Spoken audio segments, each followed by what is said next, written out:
আসসালামু আলাইকুম প্রিয় এসএসসি ফিজিক্সের স্টুডেন্টরা যারা এসএসসি পরীক্ষা দিচ্ছ বা যারা 9-10 এ পড়তেছো। তোমাদের ফিজিক্সের ৮ নাম্বার অধ্যায়, যে অধ্যায়ের নাম হচ্ছে আলোর প্রতিফলন, সে অধ্যায়ে বরিশাল বোর্ড ২০২৪ এ আসা এই সৃজনশীল প্রশ্নটি আজকে আমরা আলোচনা করব ইনশাআল্লাহ তাআলা। তুমি দেখতে পাচ্ছ এখানে তোমাকে একটা অবতল দর্পণ দেওয়া আছে এবং আচ্ছা, অবতল দর্পণ চিনবা কিভাবে? আসলে অবতল দর্পণের ক্ষেত্রে যেই পাশে পাড়া লাগানো থাকে তার অপোজিট সাইডটা দেখো। এই যে এই পাশটা হচ্ছে সিলভারিং করা, এই পাশটা হচ্ছে সিলভারিং করা। এর অপোজিট সাইডটা দেখো, প্যাডটা হচ্ছে ভিতরের দিকে ঝুকানো, দেখছো? প্যাডটা ভেতরের দিকে ঝুকানো। এভাবে চিনতে পারো। তুমি তোমার ওয়েট ইউজ করতে পারো, নো প্রবলেম। প্রথমে আমি একটু ক আর খ নাম্বারটা আলোচনা করে নিই। প্রতিবিম্ব কাকে বলে? কোনো বিন্দু উৎস থেকে নিঃসৃত আলোক রশ্মিগুচ্ছ প্রতিফলিত বা প্রতিসরিত হয়ে যদি কোনো দ্বিতীয় কোনো বিন্দুতে মিলিত হয় বা দ্বিতীয় কোনো বিন্দু থেকে অপসৃত হচ্ছে বলে মনে হয়, তাহলে ওই দ্বিতীয় বিন্দুকে প্রথম বিন্দুর প্রতিবিম্ব বলে। প্রতিবিম্ব বা ইমেজ বলতে এটা বোঝায়। আর্দ্রতা বাড়লে শব্দের বেগ বাড়ে কেন?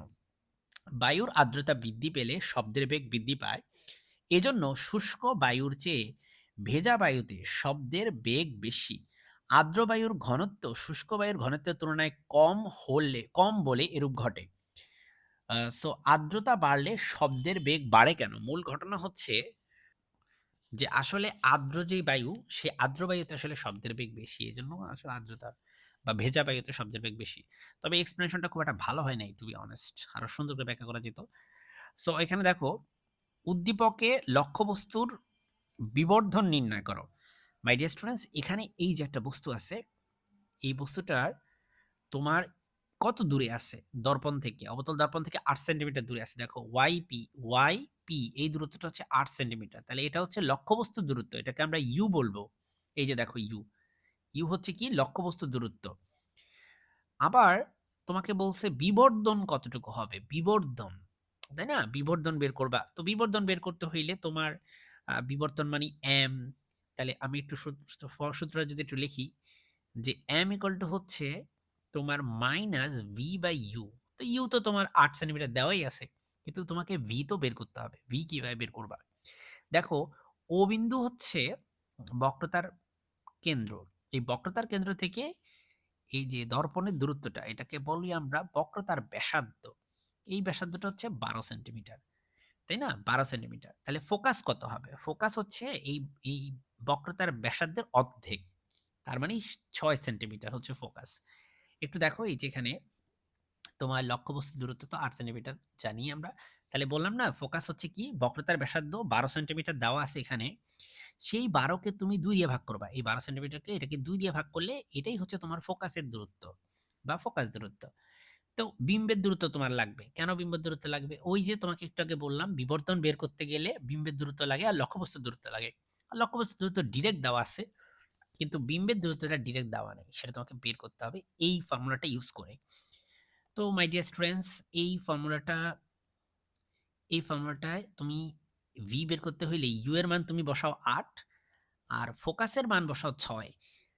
ঠিক আছে? আরেকটা জিনিস আমি তোমাকে বলি, এখানে ফোকাস দূরত্বটাকে পজিটিভ ধরছি। নেগেটিভ কিন্তু ধরি নাই। কেন নেগেটিভ ধরি নাই? কারণ এটা হচ্ছে অবতল দর্পণ। মনে রাখবা, সবসময় মনে রাখবা, অবতল দর্পণের ফোকাস দূরত্ব হচ্ছে পজিটিভ। ওকে? তাহলে তুমি এখন একটু এইসব ক্যালকুলেশন আমি জানি তুমি পারবা। 1/v = 1/f - 1/u, তারপরে u - f, fu, এইসব কাহিনী-টাহিনী করে তুমি এখানে ৮, ৬, ৮, ৬ মান বসাইলা, u এর মান বসাইলা, f এর মান বসাইলা, ক্যালকুলেটর ইউজ করে ২৪ বের করে ফেললা।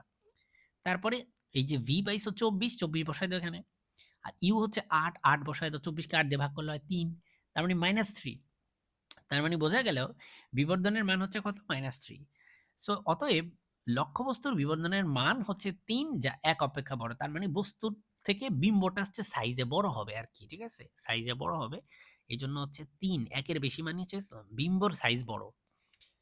পরের প্রশ্ন দেখো, লক্ষ্যবস্তুকে কোন অবস্থানে স্থাপন করলে একই সাথে বাস্তব এবং অবাস্তব বিম্ব গঠন সম্ভব? বাস্তব এবং অবাস্তব ২ টাই একসাথে সম্ভব। কোন অবস্থানে রাখলে? এই টাইপের একটা প্রশ্ন আমি ঢাকা বোর্ড ২০২৪ এর কোয়েশ্চেনে আলোচনা করছিলাম। একদম সেম। বাস্তব, অবাস্তব। আমি তোমাকে দেখাই, এই যে দেখো, বাস্তব, অবাস্তব ২ টাই সম্ভব। কোন জায়গায় রাখলে? তখন আমরা আলোচনা করছিলাম এই যে বাস্তব, অবাস্তব দুইটাই সম্ভব শুধুমাত্র যদি তুমি ফোকাসে রাখো তাহলে। তো একই জিনিস আমি আলোচনাটা এখানেও করব, তবে কম করব। কারণ আমি ওই ভিডিওটা তোমার ডেসক্রিপশন বক্সে এই যে এখন ভিডিওটা দেখতেছো এটা ডেসক্রিপশন বক্সে দিয়ে দিব। একই যেহেতু আলোচনা তুমি ওটা দেখে নিবা, ওখানে আমি অনেক ভালোভাবে এক্সপ্লেন করছি।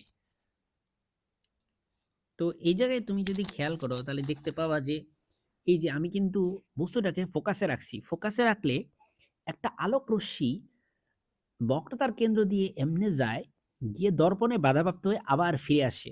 আমরা একটা সূত্র জানি যে বক্রতার কেন্দ্র দিয়ে কোনো যদি আলোক রশ্মি যায় তাহলে সেটা দর্পণে বাধাপ্রাপ্ত হয়ে আবার বক্রতার কেন্দ্র দিয়ে ফিরে আসে। আরেকটা কি করলো, এই যে বস্তুটার মাথা থেকে প্রধান অক্ষ, এটা হচ্ছে প্রধান অক্ষ, ওই প্রধান অক্ষের সমান্তরাল একটা আলোক রশ্মি যদি যায় সেটা সবসময় প্রধান ফোকাস দিয়ে বের হয়ে চলে আসে। এটা তো তুমি জানো, প্রধান অক্ষের সমান্তরাল আলোক রশ্মি সবসময় প্রধান ফোকাস দিয়ে বের হয়ে চলে আসে। তো দেখা যাচ্ছে এই দুইটা রশ্মি কিন্তু মিলতেছে না, এগুলো কোন জায়গায় মিলবে, এগুলো অসীমে গিয়ে মিলবে। তাহলে আমরা কি করলাম, আমরা পিছনের দিকে ডট ডট ডট দিয়ে চাই করলে দেখো ওমা এটাও তো মিলে না, এটাও অসীমে গিয়ে মিলবে, অনেক দূরে গিয়ে মিলবে। তো এইখানে ব্যাখ্যা ট্যাখ্যা আছে, এই যে দেখো কোথায় মিলবে, অসীমে মিলবে। বিম্বর আকৃতি কেমন হবে, বিবর্ধিত হবে, কারণ অসীমে মিললে মানে কি বিশাল আকৃতির বিম্ব হবে। বিম্বের প্রকৃতি কেমন হবে, বাস্তব উল্টো অথবা অবাস্তব সোজা। হ্যাঁ, যেমন এই জায়গায় যেটা আছে এটা হচ্ছে দেখো, এটা হচ্ছে বাস্তব, এই যে এটা এটা এটা হচ্ছে বাস্তব, কিন্তু উল্টা হয়ে গেছে। দেখো আমার বস্তুটা এই দিকে খাড়া, এটা এমনি হবে। সরি তুমি যে দেখতে পাচ্ছ না, দেখো বস্তুটা আমার এইভাবে আছে আর এখানে বস্তুটা বিম্বটা হবে এরকম, তাহলে অবাস্তব, সরি বাস্তব এটা, কিন্তু উল্টা হয়ে গেল। আর এদিকে হচ্ছে অবাস্তব বিম্ব, কিন্তু এদিকে হচ্ছে খাড়া, এই যে সোজা সোজা, কিন্তু এটা যেদিকে বস্তু যেদিকে বিম্বর মাথাও সেদিকে।